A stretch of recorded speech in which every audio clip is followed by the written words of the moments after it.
recording this video from Bodh Gaya, and this gives me a perfect setup to talk about our topic today, that is mindfulness meditation. When we talk about mindfulness meditation, we must understand that it is a subset of a very vast and in-depth practice, which is Vipassana. Vipassana as a practice was given to us by Buddha, and that in modern times several teachers took the more practical aspect of it and made mindfulness meditation a subject that is talked about all over the world right now. Mindfulness and concentration are slightly different. We must try and understand that difference first. Concentration is when you narrow down your focus and attention to one singular object, while mindfulness is something where you try to be aware of things in spite of disturbances, and you also want to be aware of the whole present moment. For example, when I want to concentrate on breath, I want to avoid everything else and bring my attention solely on how I am breathing, what is the message that my breath is conveying to me, the depth of my breath, the speed of my breath. I want to be aware of just my breath. While when I am trying to be mindful of my breath, I am mindful of my breath as I sit to meditate. I am mindful of my breath as I work, as I drive, as I practice yoga. I will be aware of my breath in my daily activities. So I will have to take an object which I want to remember. And that remembrance will happen in spite of all other activities that is around me. That is what you call mindfulness. Mindfulness cannot happen with tight control. It has to be effortless because you are more spread out. You are aware of the moment and you are aware of the whole moment. While when you are talking about concentration, you are aware of single pointedly one object. When we talk about meditation, concentration has to come first. We are restless beings. We have so many thoughts. We are engaged in multiple activities, and modern life is primed to make us restless. It thrives on making us restless. And hence, the number of thoughts we have per minute is enormous. We want to slow down that process and we want to bring our attention to one singular object. To do that, we need the help of what you call pranayama. So you practice actively breath control so that you can bring a rhythm to how you are breathing. That rhythm impacts your mind and helps you concentrate. Then with the effort, with your will, you want to bring your attention to one singular object. That object can be anything. It can be your breath, it can be your thought, it can be an external light source, it can be an external sound source. Whatever you want to meditate upon, you bring your attention to that object in the here and now. As you stabilize your mind, as you become quiet and calm and steady in your mind, and you have derived at some kind of concentration, then you can graduate to mindfulness. Mindfulness is more expansive, more effortless. So the hard focus that you had acquired, you have to let go of that. You are holding or you are remembering the object of your attention, and along with that, you are aware of everything that is happening in the present moment. If, for example, I take breath as my object of focus, when I am concentrating, I am only aware of my breath. When I want to be mindful of my breath, then I am mindful of everything else along with my breath that I have access to. So I am aware of the sound that is around me, I am aware of what I am seeing, I am aware of the sensory perceptions, I am aware of my thoughts, but effortlessly, whatever may happen during that moment, one part of my being is aware of my breath as well. So effortless awareness of your object of focus is what you call mindfulness. What is the difference in output?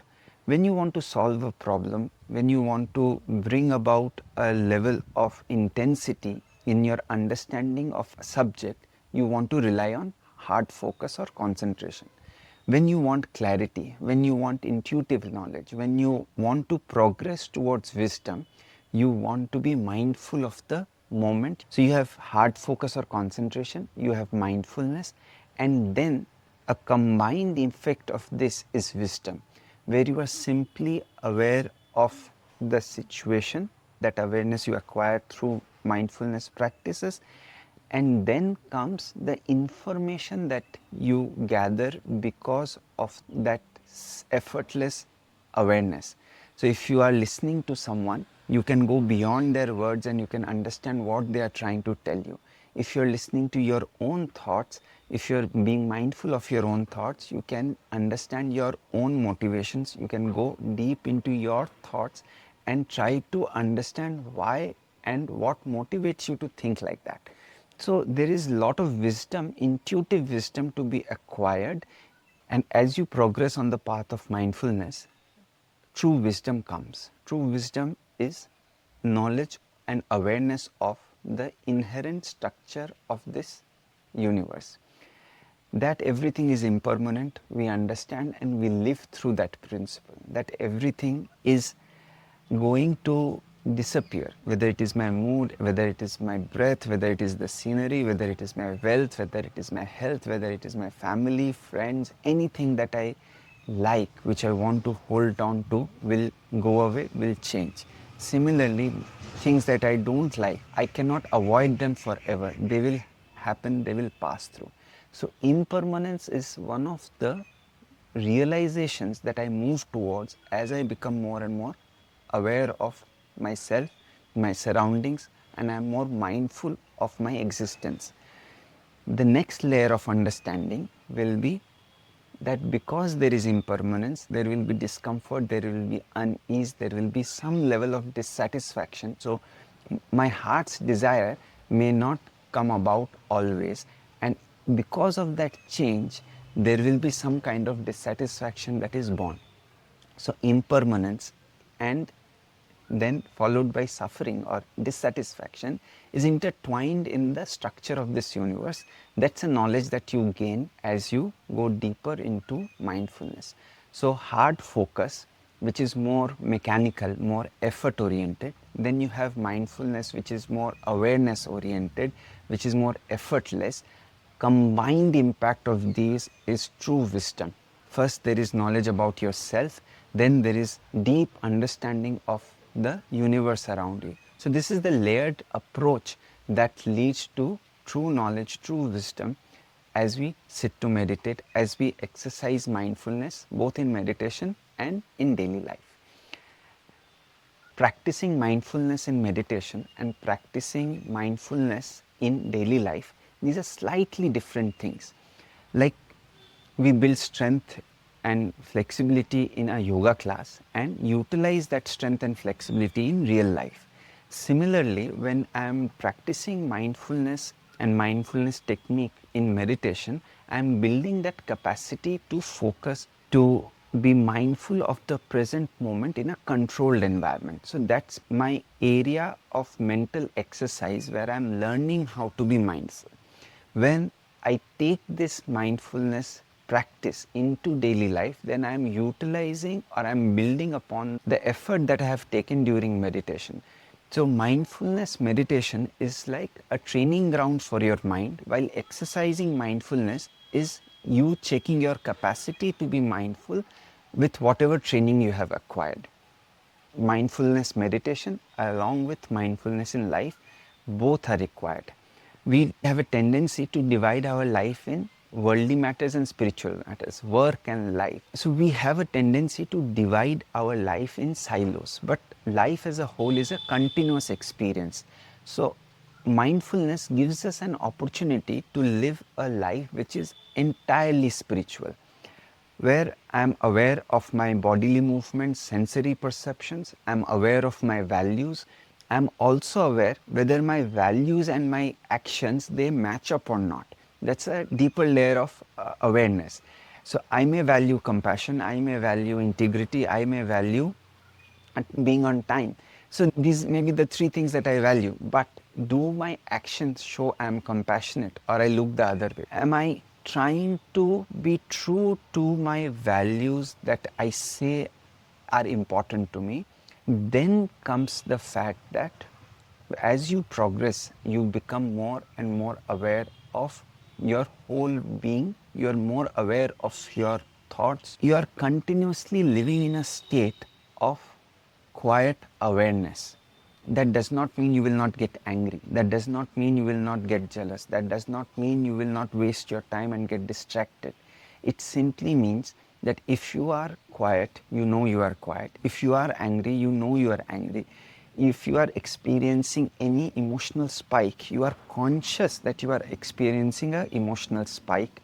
If you are going through a dull moment, you know that you are going through a dull moment.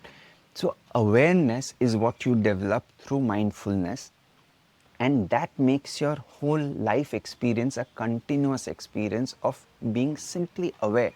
That is what you call a true spiritual life, where you are aware of your physical perceptions, your values, your actions, your thoughts, your emotions. That awareness brings you to the doorstep of change. If you are aware of your emotions and that your emotions are not helping you in any way, or your attitude or your behavior or your actions are non-supportive of your larger desires, and then you can apply yourself to change. If you do not apply yourself to change, then of course this awareness is of no use. Either you will be very happy with what you are aware of, or you will want to change. But without awareness, you cannot bring yourself up to the point that you want to change. Awareness brings you to the doorstep of change, and then you can decide whether you want to change or not. It could be in any field, from your work to your behavior to your spirituality to your efforts in self-development, whichever route you want to take. Mindfulness in reality, a enabler of change. In real life, without being aware, no progress can happen. How do you start practicing mindfulness, or what do you do when you sit to practice mindfulness meditation? This is a very important question, because without this knowledge we cannot proceed any further, no matter what we have discussed before. Mindfulness meditation starts with you becoming more aware of your body. What do you mean by becoming more aware of the body? As you sit to meditate, you try and focus on each of your sensory perceptions one at a time. What do you perceive through your eyes? What do you perceive through your nose? What do you perceive through your ears? What do you perceive in your tongue? And what do you perceive through your skin? This knowledge is my gateway to how I perceive the world. Being aware of my sensory perceptions becomes important, because whatever information I acquire through my senses gets processed in my brain, and then I respond to whatever I have perceived. That brings about the next layer of involvement, that first I need to become aware of my sensory perception. That itself is a practice. Then whatever knowledge I have acquired through my sensory perceptions, I need to see them in the light of whether I like it, whether I dislike it, or I am neutral to it. The next layer of practice becomes when I am aware of my likes, dislikes, and the neutrality of my mindset against whatever is going on in my mind. That's the second set of what I should be more aware of. Then comes my awareness of breath. Awareness of breath is unique. My breath gives me information about my mind. My breath gives me information about my body.